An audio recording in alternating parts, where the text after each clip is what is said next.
Hello everyone, welcome to my channel DP tutorial. हम यहाँ पर क्लास 10th मैथमेटिक्स का chapter number 1 real number complete कर रहे हैं और रियल नंबर पढ़ते हुए हम आ रहे हैं पिछले लेक्चर से। और पिछले लेक्चर के अंदर हमने एलसीएम, एचसीएफ, प्राइम फैक्टर, इनके बेसिक, इनके ऊपर बने हुए क्वेश्चन कंप्लीट किए थे। हमने क्या क्या पढ़ा था मैं फटाफट आपको दिखा देता हूँ। इस प्रकार से हमने एलसीएम और एचसीएफ से रिलेटेड क्वेश्चन को कंप्लीट किया था। अब हमें क्वेश्चन नंबर 3 यहाँ पर देखना है। Find the LCM and HCF of the following integers by applying the prime factorisation method. आपको प्राइम फैक्टराइजेशन मेथड का यूज करते हुए इन दिए गए नंबरों का एलसीएम और एचसीएफ फाइंड करना है। ठीक है, हमने एलसीएम और एचसीएफ को बहुत बेहतर तरीके से लास्ट वीडियो के अंदर समझा था, देखा था, सीखा था। अब हम सीधे सीधे यहाँ पर क्वेश्चनों को प्राइम फैक्टर मेथड से सॉल्व कर देते हैं। तो हमारा क्वेश्चन नंबर 1 है 12, 15 और 21 का हमें निकालना है एलसीएम और एचसीएफ।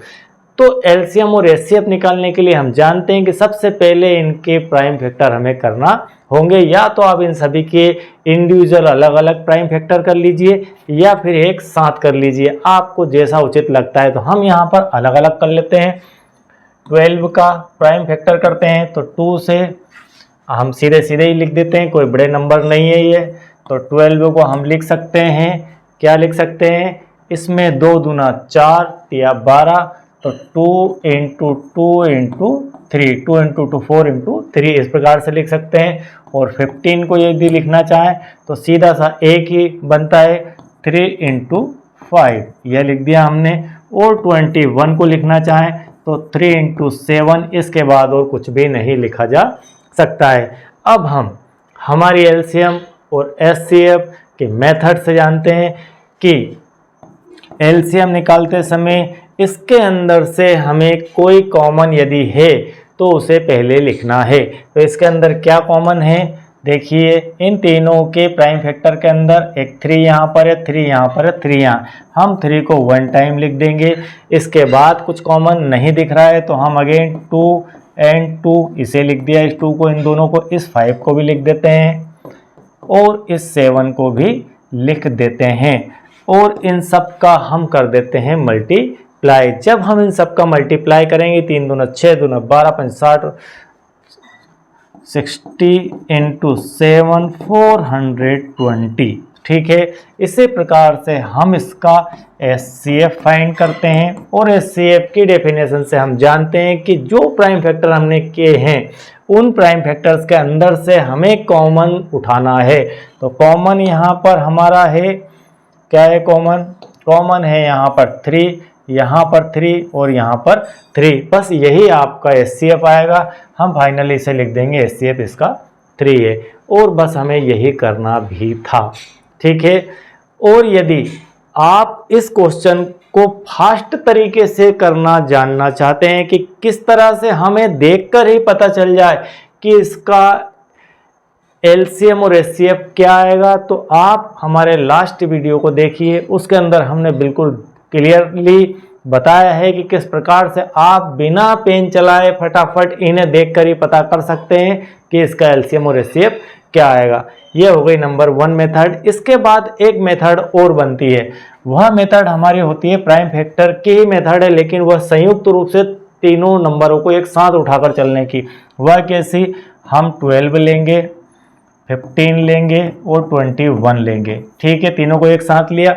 सबसे पहले एक नंबर ऐसा देखिए जिस नंबर से हम इन तीनों को डिवाइड कर सकें, तो वह नंबर हमें मिलता है। आप 2 देखना चाहेंगे तो 2 12 तो हो जाएगा, 15 और 21 नहीं होगा, इसलिए आपका वो नंबर है 3।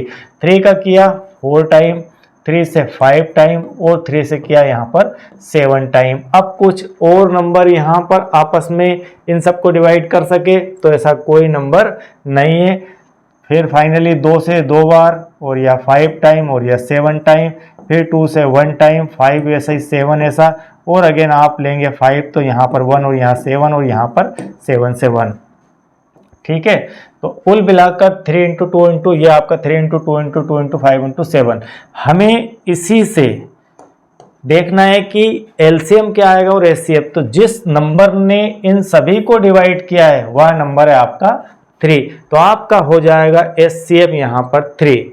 और बाकी के जो नंबर हैं सारों का मल्टीप्लाई हम कर देंगे 3 इंटू 2 इंटू 2 इंटू 5 इंटू 7, तो यह आपका हो जाता है एलसीएम। ठीक है, तो एक ही बार में आप एलसीएम और एचसीएफ दोनों फाइंड करना चाहते हैं तो इस मेथड का यूज कर सकते हैं। अलग अलग प्राइम फैक्टर निकाल के इस मेथड का यूज कर सकते हैं, और बिना किसी मेथड से डायरेक्ट आप दिमाग का उपयोग करके कैलकुलेशन बिना किए, पेन बिना चलाए आप इससे निकालना चाहते हैं तो आप लास्ट वीडियो देख लीजिए, आपको आपका आंसर मिल जाएगा। चलिए हम विषय से नहीं भटकते हैं और हमारा क्वेश्चन नंबर 2 कंप्लीट करते हैं इसके बाद। ठीक है, नोट डाउन कर लीजिए। अब हम यहाँ पर देख पा रहे हैं, यहाँ पर एक छोटा सा लॉजिक आपको बताने की कोशिश की जा रही है।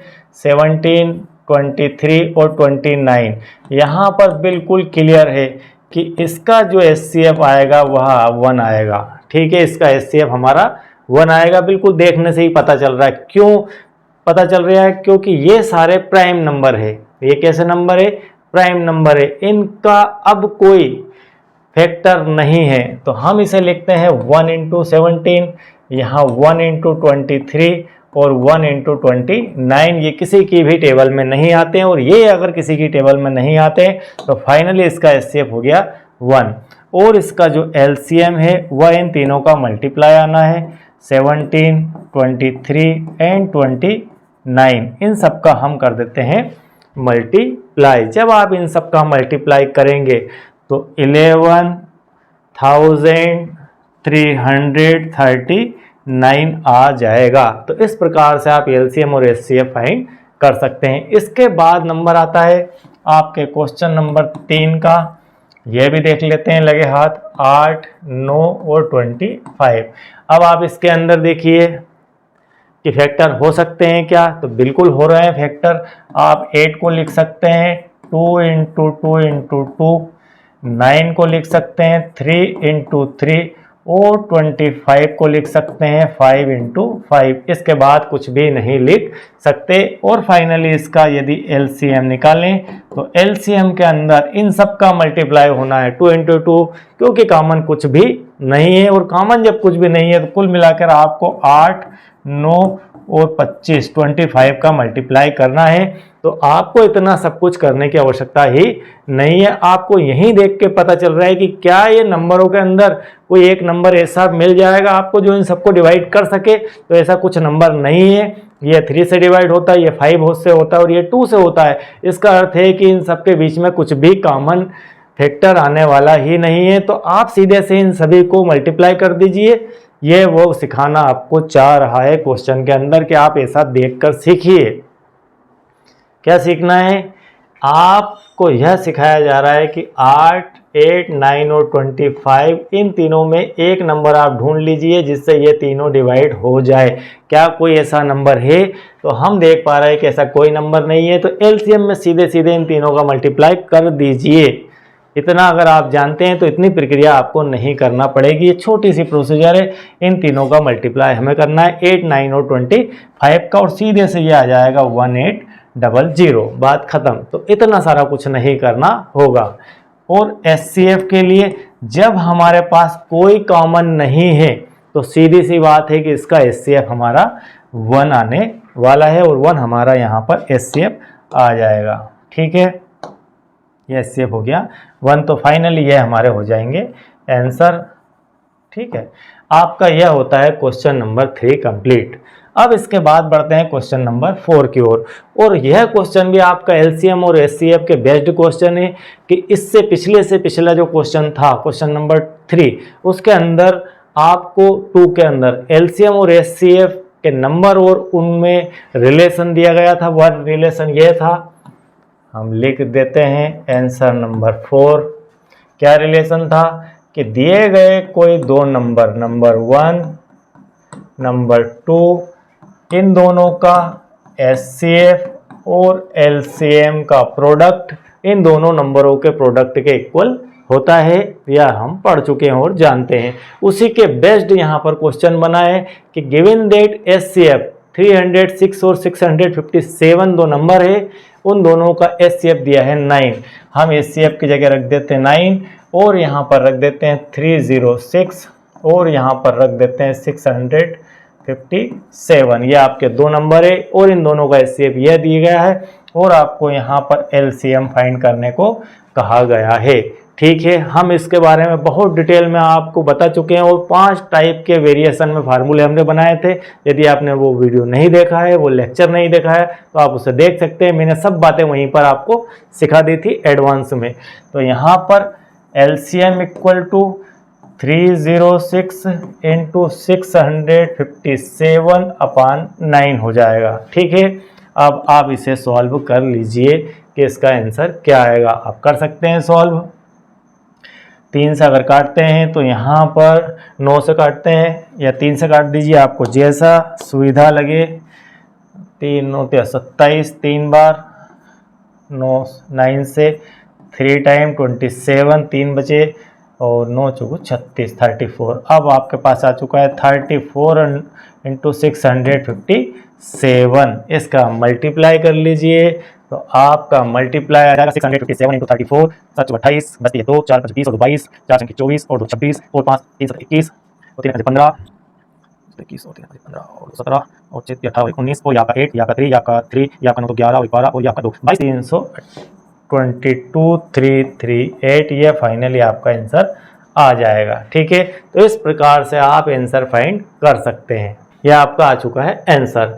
और इस वेरिएशन पे कई क्वेश्चन बन सकते हैं। इस प्रकार से कई क्वेश्चन बन सकते हैं कि आपको यहाँ पर LCM फाइंड करने को कहा गया, हो सकता है कि आपको LCM दे दिया जाए, आपको HCF फाइंड करने को कहा जाए, तो आपको यदि LCM दिया जाएगा तो इतना दिया जाएगा, फिर आप LCM फाइंड कर दीजिए। तो यहाँ पर ये रख के और इसमें भाग लगाएंगे तो आपको 9 बचेगा ओनली।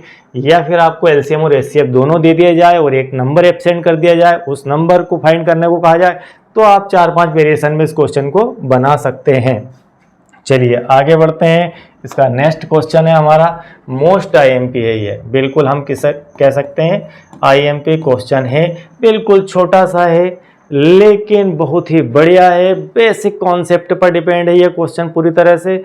लेकिन 4 लाइन लिखना है, लेकिन नपी तुली बिल्कुल लिखना है, ज़्यादा ना कम। समझ लीजिए इसका बेसिक क्या है, बस इसका बेसिक ही समझना है। लाइन तो एक ही लिखना है, 2 लाइन तो लिखना ही नहीं है, बाकी तो ये इसकी नकल है। यहाँ पर क्या है,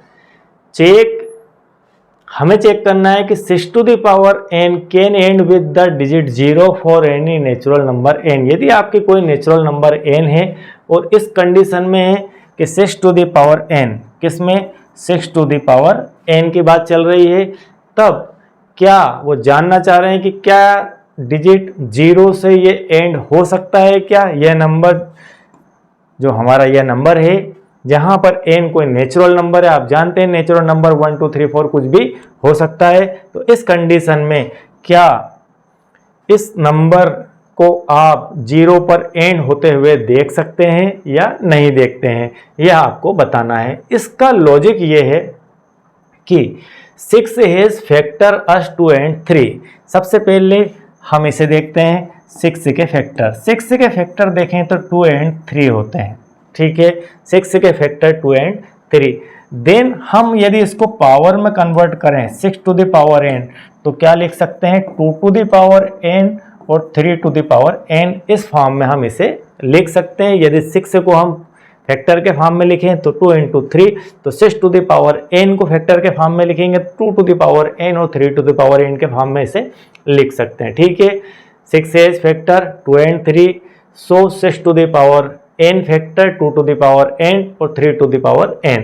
but for n number two and with 0, अब आपका यहां पर सबसे बेसिक कॉन्सेप्ट छिपा हुआ है। ठीक है, for a number two and with 0 और 10, मैंने यहाँ पर और 10 लिख दिया है। 10 से अर्थ है कि आप 100 भी लिख सकते हैं, मतलब लास्ट में 0, 10 के लास्ट में 0 है, तो यह बात कर रहा है कि कोई ऐसा नंबर जिसके लास्ट में 0 हो, जिसके लास्ट में 0। फॉर एग्जाम्पल मैंने लिख दिया यहाँ पर 10।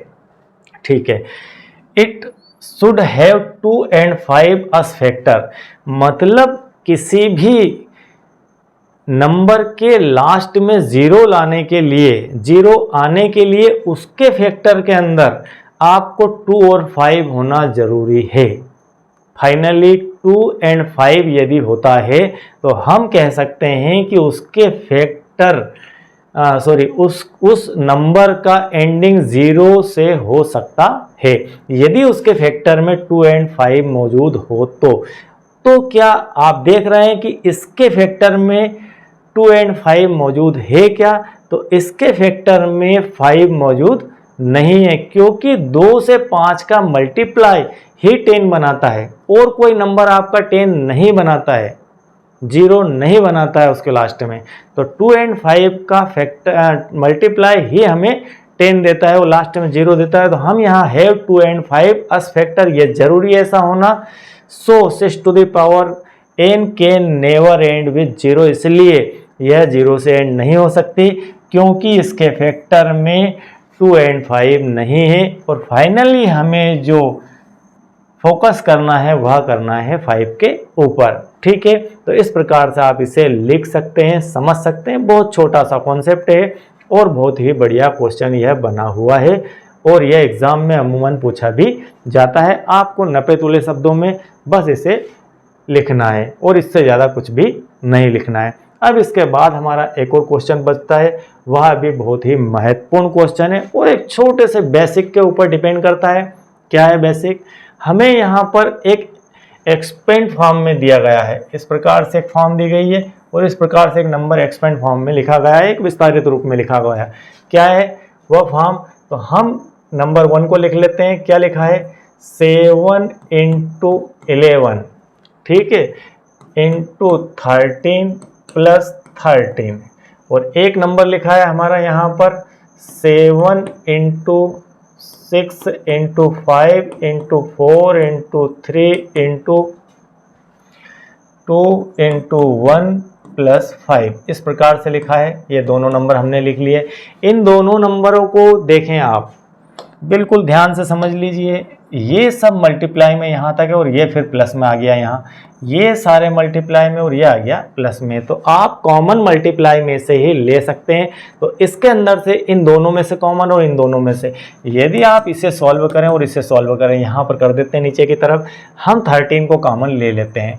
13 कॉमन लिया तो यहाँ से बचता है 7 into 11 बचता है, ठीक है, और प्लस का यहाँ बच जाता है 13 निकलने के बाद 1। तो फाइनली हम इसे कह सकते हैं कि 13 into 7 का 11 से किया 77 प्लस 1, और थोड़ा सा इसे आगे बढ़ाएं तो इस प्रकार से हो जाता है 13 into 77 प्लस 1, फाइनली इसे लिख सकते हैं 78। ठीक है, यहाँ पहुँच गए। इसी प्रकार से यहाँ 5 है और यहाँ 5 है, इन दोनों 5 को मैंने बाहर निकाल लिया।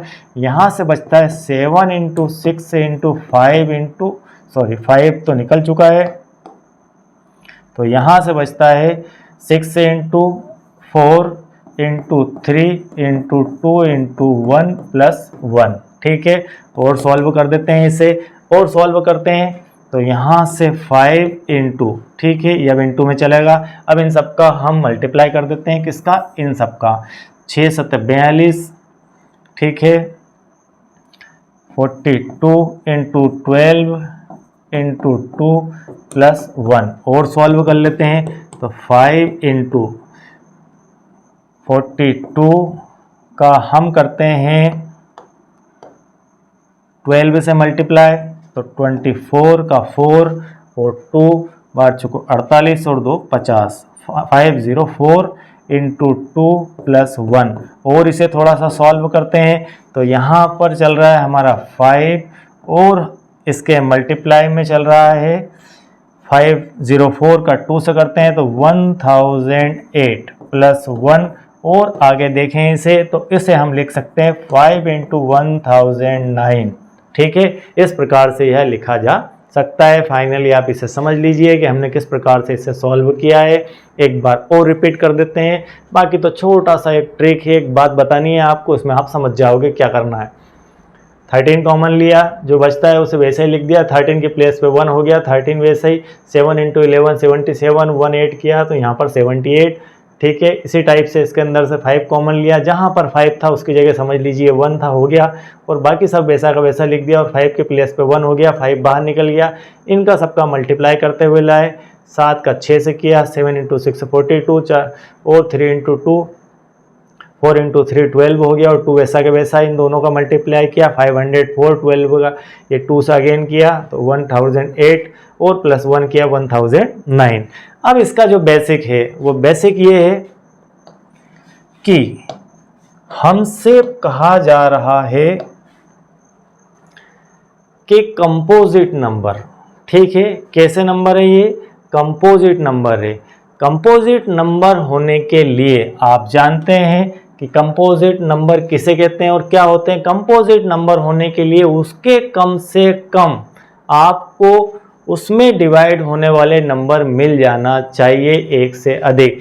मतलब आपका स्वयं का, 1 का और एक अन्य का, अनदर नंबर का यदि डिवाइड उस नंबर के अंदर हो जाता है तो आपका ऐसा नंबर कंपोजिट नंबर कहलाता है। तो कंपोजिट नंबर होने के लिए यह हमारी शर्त होती है कि उसके अंदर उस नंबर का स्वयं का डिवाइड हो जाए, एक 1 का हो जाए और एक अनदर नंबर का डिवाइड हो जाए, तो हम उसे कह देते हैं कंपोजिट नंबर, मतलब एक मिश्रित संख्या है वह।